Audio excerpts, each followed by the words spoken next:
So believe it or not, I have straight hair, totally straight hair, and I really, really want it curly. I think I look better with curly hair. It offsets my very long straight nose.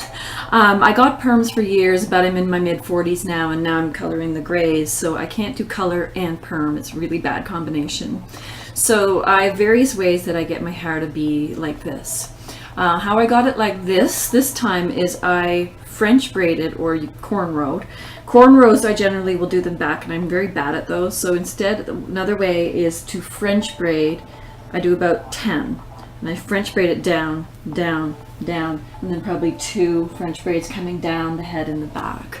There's lots of videos on YouTube to show you how to French braid, so I don't have that process right here.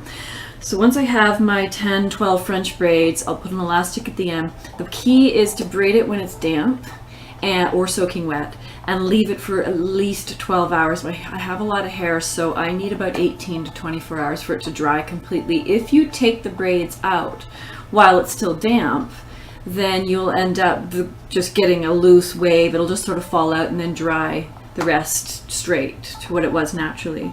So you want to make sure that it dries in the braids. So maybe sleep with them, make them nice so you can wear them for the day if you don't mind multiple braids in your hair as a style. But then when you take the elastics out, you'll have straight hair for the bottom half, or the bottom few inches. As well, you might have a bit of straight hair at the roots, depending on how low down you started your braids. So that's where this comes in handy. This is the triple prong iron. It's awesome for making beachy waves. I could do my whole head with this, which I do sometimes when I don't want to braid, but it takes long and it adds more heat to your hair. And then I just clamp sections about that size, about the size of the braids, like this. And then if I do have straight parts at the very top, I'll just clamp right by the root. It gets pretty hot, so careful. And so touching up with this takes about 10 minutes. Doing the actual braids took me about half an hour. I'm a bit slow and sloppy. But when you do it that way, you get the nice small waves like that. I like that better than the big bouncy waves. And then you can make it really messy look like that. I used to have dreadlocks, and I sometimes miss that wild look of hair falling everywhere.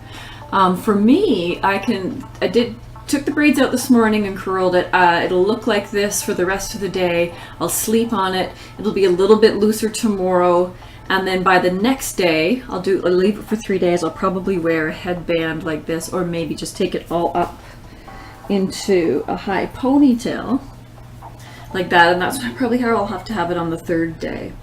Now, if when your hair is like this, you maybe sweat. I teach hot yoga, so I sometimes end up with a sweaty head, and then I lose a lot of my curls that way. Or it rains or whatever, it gets a bit damp, you're going to lose your curls if you have naturally straight hair, which I do. Soon I'll post a video of the process from beginning to end, and the before and after of my, believe it or not, straight hair. Yeah, give it a try.